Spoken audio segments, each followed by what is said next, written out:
নমস্কার। আজ একজন বিশেষ অতিথি আমাদের সঙ্গে রয়েছেন।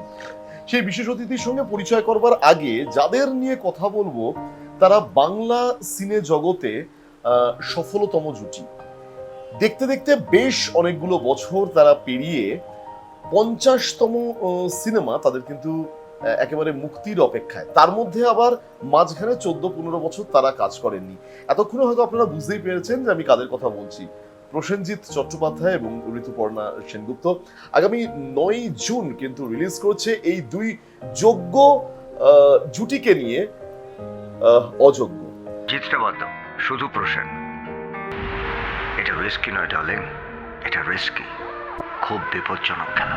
আমাদের সঙ্গে রয়েছেন পরিচালক, সাংবাদিক, সিনেমা সমালোচক, আপনি যাই বলুন না কেন, সুদেষ্ণা রায় আমাদের সঙ্গে রয়েছেন। সুদেষ্ণাদি নমস্কার, ব্যস্ত সময়ের মধ্যে থেকে সময় দেওয়ার জন্য। দিদি আগে বলো কেমন আছো? ভালোই আছি, ভালো না থাকার তো কোনো কারণ নেই। আজকে ঝড় জল বাদল সব উপেক্ষা করে, গরম উপেক্ষা করে মনের জয়। বেশ দিদি, সরাসরি একদম বিষয়ে আসি। যেহেতু দীর্ঘদিন মানে তুমি সিনে জগৎ নিয়ে কাজ করা, তোমার পরিচালনা নিয়ে কাজ করা, প্রসেনজিৎ ঋতুপর্ণা এই জুটিটা বারবার চলে আসে যখন আমরা বাংলা সিনেমার কথা বলি। দেখতে দেখতে 50টি সিনেমা, বাংলা ফিল্ম ইন্ডাস্ট্রিতে নয়, হিন্দি ফিল্ম ইন্ডাস্ট্রিতেও নয়, ভারতীয় সিনেমার ক্ষেত্রেও নয়। রহস্যটা তোমার কি মনে হয় একজন পরিচালক হিসেবে? 50টা সিনেমা একসঙ্গে করেছে, ঠিক। রহস্য তো কিছু নেই। দেখুন, প্রত্যেক যুগেই এরকম কতগুলো সফল জুটি থাকে। প্রসেনজিৎ ঋতুপর্ণা 90-এর দশকের শেষে থেকে 2024 না, 2003, 4, 5 অব্দি খুব মানে একটা ডেকেড ধরে ওরা ভীষণ সাকসেসফুল জুটি ছিল। ওদের কেমিস্ট্রি অসাধারণ ছিল এবং ওদের ছবি হিট হতো। আমার মনে আছে প্রাণের মানুষ বলে সুজিত গুহর একটা ছবি, সেটা তারপরে সেই সময় সুজিত গুহ হঠাৎ অসুস্থ হয়ে পড়ায় গানের দৃশ্য শুটিং হচ্ছিল একটু ওই বারুইপুর অঞ্চলে সেট করে, সেইখানে গানটা পুরো প্রসেনজিৎই করলেন এবং ঋতুপর্ণা ওয়াজ ভেরি রিসেপ্টিভ। দুজনেরই খুব সুন্দর কেমিস্ট্রি ছিল। তারপরে শ্বশুরবাড়ি জিন্দাবাদ তো সবাই জানে যে সুপার ডুপার হিট। শুধু তাই না, আরো অনেকগুলো ছবি। এবং যেটা ছিল যে ওদের মধ্যে একটা বন্ধুত্বের সম্পর্ক ছিল, একটা মিষ্টি সম্পর্ক ছিল এবং আমরা সবাই তার উইটনেস রয়েছি। এবং ঋতুপর্ণার মধ্যে প্রসেনজিৎ একটু রিজার্ভড, সবসময় অত উচ্ছল নয়, কিন্তু ঋতুপর্ণা ওয়াজ ভেরি ওপেন এবং চিরকালই ওর মধ্যে একটা জিনিস আছে যে ও ভীষণ, হয়তো ওর দোষ গুণে মিলে তো মানুষ, কিন্তু ও যখন সেটে থাকে ও পুরোপুরি নিজেকে দিয়ে দেয় এবং গেটস ইনভলভড। সুতরাং ওদের দুজনের জুটিটা ওয়াজ লাইক উত্তম সুচিত্রার জুটি একটা টাইমে ছিল। হ্যাঁ, তো এরকম জুটি বাঁধাটা ইজ ভেরি, কাজল শাহরুখের জুটির কথা লোকে বলে আজকের দিনে। এবং যেটা ভালো লাগলো যে 15 বছর গ্যাপের পরেও তারা যখন একসঙ্গে এলেন ওই প্রাক্তনে, সেই ছবিটাও কিন্তু সবাই আবার অ্যাকসেপ্ট করলেন দুজনকে। হ্যাঁ, কিন্তু সেখানেও ছবিটা কিন্তু একেবারে ইট ওয়াজন্ট জাস্ট আ রোমান্টিক ফিল্ম, যেরকম ধরনের কমার্শিয়াল রোমান্টিক ছবি ওরা আগে করতেন সেটা নয়। এই জুটি একটু, তারপরে দৃষ্টিকোণ, সেই দৃষ্টিকোণেও একটা অন্য ধরনের রিলেশনশিপ। তাই অযোগ্যতেও আশা করব একেবারে একটা অন্য ধরনের। আর এর মাঝখানে প্রসেনজিৎ একটি ছবি প্রযোজনা করেছিলেন যেটার নাম প্রসেনজিৎ ওয়েডস ঋতুপর্ণা। হ্যাঁ, খুব মজার ছবি করেছিলেন এবং সেখানেও কিন্তু ঋতুপর্ণা একটা গেস্ট অ্যাপিয়ারেন্স করে দিয়েছিল। সুতরাং ওদের মধ্যে হয়তো একটা সময় খুব গভীর একটা কেমিস্ট্রি ছিল, তারপরে ছাড়াছাড়ি হয়ে যায় 14-15 বছর পরে ওরা যখন আবার একত্রিত হয়। It's a very professional relationship, কিন্তু তার মধ্যেও প্রফেশনাল হলেও there is that chemistry which is still alive. দিদি, তুমি তো বুম্বাদা এবং ঋতুপর্ণাকে খুব কাছ থেকে দেখেছো, খুব সামনে থেকে দেখেছো।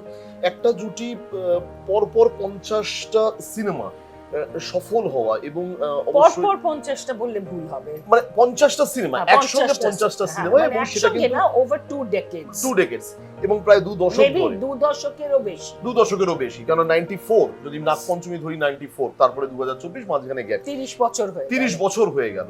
এই জায়গায় দাঁড়িয়ে এই যখন জায়গাটা কিন্তু ঋতু চাইবে না শুনতে যে 30 বছর ও তখন জাস্ট কলেজ পাস ঠিক করেছে, আছে। বাচ্চা মেয়ে। বুম্বাদার 40 বছর, মানে ইন্ডাস্ট্রিতে বুম্বাদার 40 বছর। একটা কথা যে এরপর মানে আমি যদি উত্তম কিন্তু সুচিত্রা, এখনো ওরা দুজনেই মেইন কাস্ট হিসেবে ছবি নিজের ঘাড়ে নিয়ে চলে, বোধ বুম্বা এবং ঋতুপর্ণা দুজনেই, মানে they are not just character artist, তারা নিজেরা প্রোটাগনিস্ট হিসেবে দুজনেই পারেন একটা ছবি সফল করতে, এটাই সাকসেস।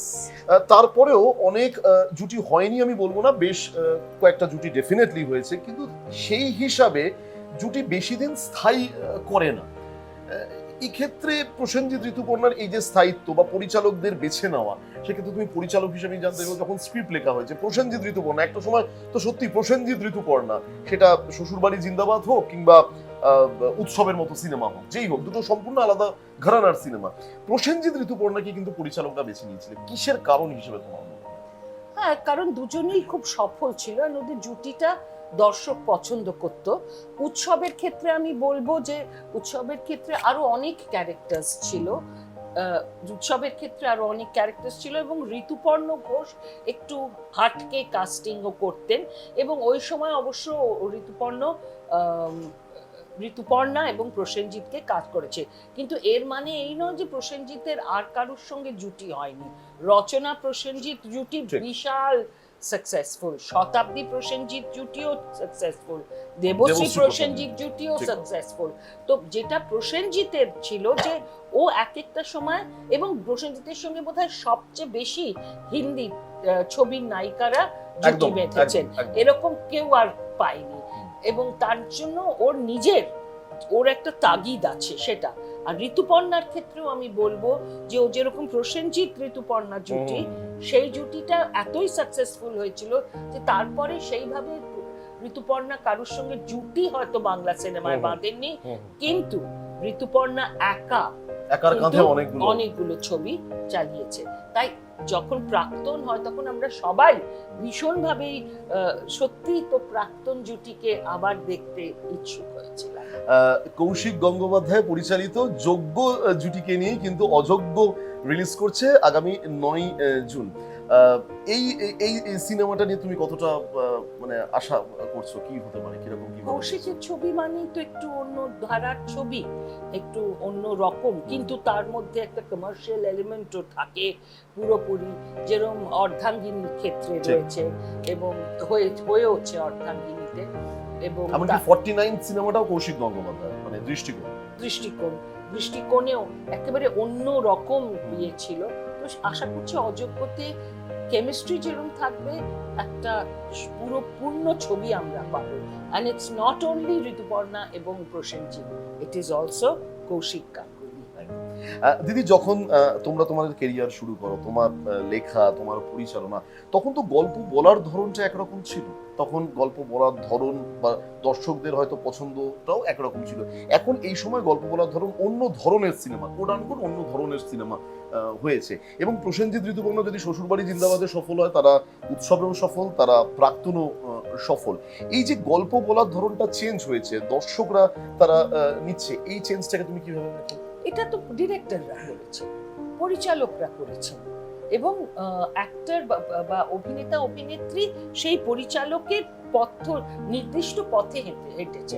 ঋতুপর্ণ ঘোষ খুব সাকসেসফুল কমার্শিয়াল অন্য ধারার ছবি করেছে, হ্যাঁ, যেটা একেবারে গল্প বলাটা, মাঝখানে আমাদের এখানে সব কপি ছবি হচ্ছিল, that was a very sad ইয়ে। কিন্তু ইন্ডাস্ট্রিকে বাঁচিয়ে রাখার জন্য আমার মনে হয় যে দু ধরনের ছবি দরকার।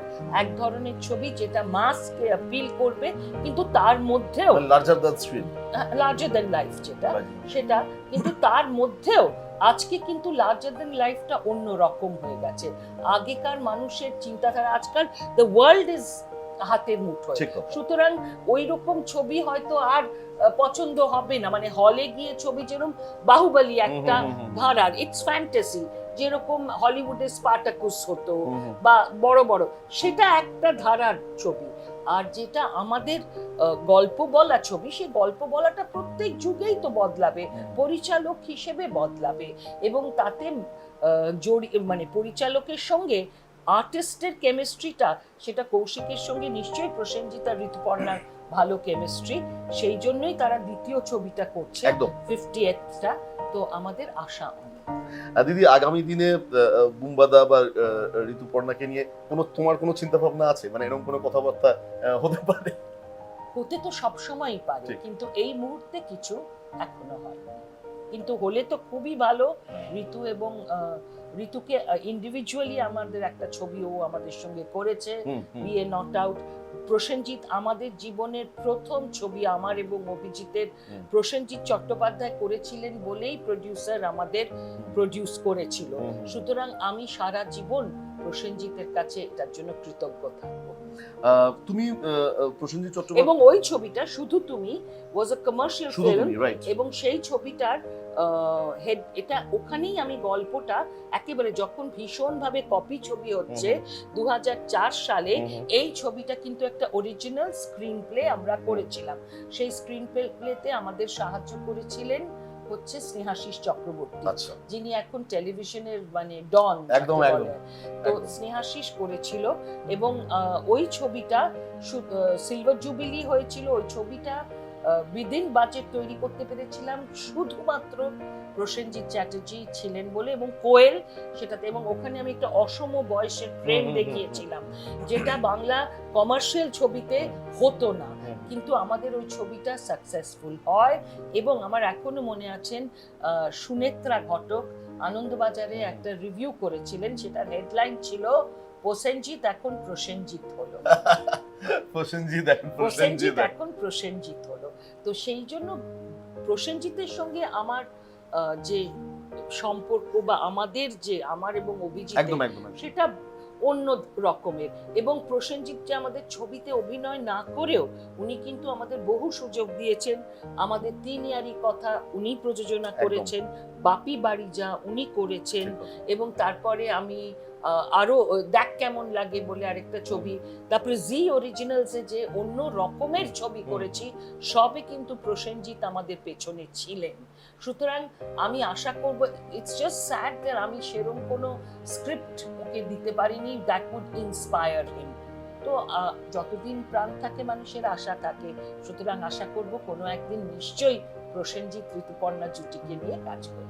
আপনারা বুঝতেই পারছেন এতক্ষণে সুদেষ্ণাদির কথা শুনে যে কেন আজকের আমরা সুদেষ্ণা রায়ের মুখোমুখি হয়েছি। তার কারণ এই সেই প্রসেনজিৎ চট্টোপাধ্যায়, যার সাথে দীর্ঘদিনের অভিজিৎ দা এবং সুদেষ্ণাদির সম্পর্ক, এবং একদম তিনি কিন্তু খুব আনকাট বলছেন যে কিভাবে প্রসেনজিৎ চট্টোপাধ্যায়কে তারা পাশে পেয়েছেন তাদের সিনেমা বানানোর ক্ষেত্রে। আমি দিদিকে যখন পেয়েছি, আমি দুটি মানুষের কথা না জিজ্ঞেস করে থাকতে পারছি না, একটা হচ্ছে দেব আর একটা হচ্ছে জিৎ। যেহেতু আমরা দেখছি যে রিসেন্ট বেশ কিছু সময় দেব যে সিনেমাগুলো অভিনয় করছে, স্বাভাবিকভাবে সেটার পাগলু 2 বা চ্যালেঞ্জের মতো নয়, একটু অন্য ধারার সিনেমা, এবং মানুষ এটা গ্রহণও করেছে। জিতের ক্ষেত্রে কিন্তু জিৎ তার সেই অ্যাংরি ইয়ং ম্যান বা রোম্যান্টিক হিরো, ওই ইমেজটা থেকে এখনো কিন্তু জিৎ বেরোতে পারলো না, এবং অন্য ধারার সিনেমা সেই অর্থে করেনি। হ্যাঁ, তুমি বলতেই পারো অসুরের কথা, তুমি বলতে পারো একটা কি দুটো সিনেমা বাদ দিলে, কিংবা বৈকুণ্ঠের উইল, এই দুটো সিনেমা বাদ দিলে। এই জায়গায় এই চেঞ্জ না হওয়ার কারণটা কি মনে হয়? মানে আমি দুটো নায়কের উদাহরণ জাস্ট তুলে ধরলাম তোমার কাছে। না, দেব তো খুবই অন্য ধরনের ছবি করছে, তার মধ্যে কমার্শিয়াল এলিমেন্ট ফুল অন আছে।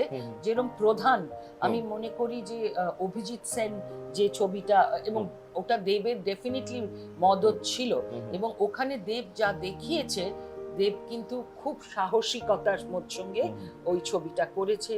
তারপরে প্রজাপতি বলো বা টনিক বলো, সবেতেই দেব একটু অন্য ধরনের, তার মধ্যে হিরো এলিমেন্ট।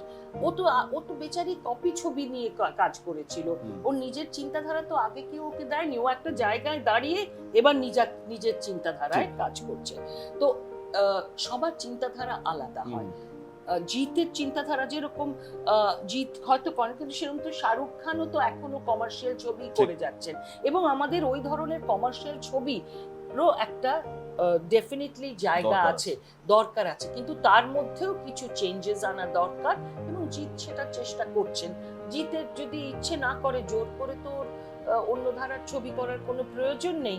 যে কমার্শিয়াল ছবি করছেন সেটাকেই যদি একটু অন্যভাবে টুইক করে করেন তাহলেই হবে। এবং উনি অনেক ক্ষেত্রেই মানে লাস্ট যে ছবিটা করেছেন সেখানে অনেককে নিয়েছেন, বোধহয় রাবণের পর একটা করলো, আমি নামটা ভুলে যাচ্ছি, সেটার আমি ওর সব ছবির সাবটাইটেল করি এবং আমি একটা জিনিস দেখেছি যে প্রতিটা ছবির মধ্যে একটা যত্নের চিহ্ন আছে, একটা নতুন নতুন মুখ আনার চেষ্টা আছে। He is trying to give, because the industry also needs, আমাদের we also need to cater ও সব ধারার সব ধরনের পাবলিকের জন্য। শেষ প্রশ্ন, যে এই মুহূর্তে বাংলা ফিল্ম ইন্ডাস্ট্রির যে অবস্থা দেখছো, সেক্ষেত্রে আগে যা ছিল একটা মানে সিনেমা সমালোচক বা অন্যান্য জগৎ থেকে আসা গেল রব, আমি একেবারেই সেটা বলবো না, কেননা বাংলা সিনেমা ইন্ডাস্ট্রি যথেষ্টই এখন সফল, বাণিজ্যিকভাবে তো সফল। কি দেখছো আগামী ভবিষ্যৎ, কিভাবে দেখছো? দেখো, বাঙালির একটা বড় সমস্যা হচ্ছে বাঙালি সবসময় পাস্টে থাকতে ভালোবাসে। যা কিছু পাস্টে সব ভালো, নস্টালজিয়ায় ভুগি, সেটা ছিল স্বর্ণযুগ, এখন কি পেতল যুগ। তো পেতল যুগ তো কি হয়েছে, পেতলের জিনিসগুলোও তো ভালো, চকচকে ঝকঝকে, পেতলের জিনিস ইউজেবল, পেতলের জিনিস মানুষের কাছে আসে, ইট ইজ অ্যাফোর্ডেবল। সোনা সবাই আমরা অ্যাফোর্ড করতে পারি না, সো হোয়াটস রং? এবং একটা জিনিস যেটা বলছি, যে আজকে দাঁড়িয়ে বলবো যে এটা বাংলা ছবির একটা বড় সুসময়। কিছুদিন আগে একজন এসে বলে গিয়েছিলেন যে আমাদের ছবিগুলোর কোনো মাথা মুন্ডু নেই, নতুন কোনো ভাবনা নেই, বাট ইট ইজ অ্যাবসলিউটলি, সেটাকে তার নাক কেটে বলছি যে আমাদের এখানে 4টে ছবি, এটা আমাদের কথা, দাবাড়ু, আলাপ এবং নয়ন রহস্য, এই 4টে ছবি রমরমিয়ে চলছে। হ্যাঁ, একটা সময় 4টে বাংলা ছবি একসঙ্গে হাউসফুল দিচ্ছে, এটা যদি ভালো সময় না হয় তাহলে কোন সময়টাকে আমরা ভালো? আর আমি একটা জিনিস জানি, যখন আর.ডি. বর্মন প্রথম মিউজিক করতে আরম্ভ করেন, এবং যে ছবিটা এখন, যে গানটা আমাদের কাল্ট গান, মনে পড়ে রুবি রায়, হ্যাঁ, আমি বলতে পারি যে জীবনমুখী গান প্রথম ওটা, সেই সব গান উনি সুর দিচ্ছেন। আমার বাবারা মনে করতেন যে না না, ও কিছু না, শচীন কর্তার বেয়ারা ছেলে, হ্যাঁ, ও কি করছে লাড়ের। আজকে তো উনি ক্লাসিক। তো আজ থেকে 20-25 বছর পরে আবার ওটা শ্বশুরবাড়ি জিন্দাবাদ যখন হচ্ছে, সেটাকে তো আমরা বড় করে ধরিনি, কিন্তু আজকে তো ধরছি, ওটা হিট ছিল, কিন্তু আমরা উন্নাসিক বাঙালিটাকে সেটাকে একটু নিচু নজরে দেখেছি। এবং বাঙালি কোথাও আমরা সেলিব্রেশন করতে মনে হয় নিজেদেরটা ভালো, সেটা আমরা বলতে ভুলে গেছি। এখন সময় এসেছে নিজের ঢাক নিজে পেটানোর। ঠিক। বাংলা, এই ক্ষেত্রে আমি একটাই বলবো, আমি বাংলা সিনেমার দর্শকের জয়গান গাইবো। তারা যে 4টে ছবিতে হাউসফুল করছেন, ক্রিটিসাইজও করছেন, সোশ্যাল মিডিয়া ভর্তি আছে, তো ক্রিটিসাইজ করা তো আমাদের বার্থ রাইট, কিন্তু হলে এসে ছবিটা দেখুন। অন্যের মুখের ঝাল বা অন্যের সোশ্যাল মিডিয়ার ঝাল শুনে আসবেন না, সেটা করবেন না। একদম। সুদেষ্ণা রায়, পরিচালক সুদেষ্ণা রায়, লেখিকা সুদেষ্ণা রায়, সাংবাদিক সুদেষ্ণা রায়ের সাথে কথা বললাম। শুরুটা হয়েছিল প্রসেনজিৎ ঋতুপর্ণা দিয়ে, কিন্তু কথায় কথায় আমরা কিন্তু বাংলা সিনে জগৎটাকে একটুখানি ছুঁয়ে যাওয়ার চেষ্টা করলাম, এই কারণে, তার কারণ কোথাও কিন্তু আমরা বাঙালিরা নিজেরা ভালো কাজ করছি বা নিজেদের কাজটা প্রশংসিত করছি, নিজেরা সেলিব্রেশন করতেই কিন্তু আমরা ভুলে গেছি। আমরা বাংলা সিনেমা ভালো হচ্ছে এটা বললে কোথাও মনে হয় আমরা ছোট হয়ে যাব না। এই সার্বিকভাবে আমরা এই অবশ্যই এই যে অ্যাপিল আমরা তুলে ধরলাম আমাদের এই বিশেষ প্রতিবেদনের মাধ্যমে। তবে অবশ্যই 9th জুন অযোগ্য, প্রসেনজিৎ ঋতুপর্ণার সফলতম জুটি অযোগ্য রিলিজ করতে চলেছে। আমরা সেই দিকে অবশ্যই লক্ষ্য রাখবো এবং দিদির সঙ্গে আমরা কথা বলে অনেক কিছু কথা, প্রসেনজিৎ ঋতুপর্ণার জুটির সাফল্যের অনেক কিছু কথা, খুঁটিনাটি ছোট্টখাট্টো সেটের কথা আমরা কিন্তু তুলে দিলাম। দিদি, ধন্যবাদ তোমার ব্যস্ত সময়ের মধ্যে থেকে সময় দেওয়ার জন্য। আপনাদের ধন্যবাদ। এরকম বিনোদনের নানা খবরের জন্য আপনাদের নজর থাকুক বাংলার পালস টিভির ডিজিটাল প্ল্যাটফর্মে, ইউটিউব এবং ফেসবুকে আপনারা অবশ্যই নজর রাখবেন বাংলার পালস টিভি। চুপি চুপি খোঁজে সে আমায়,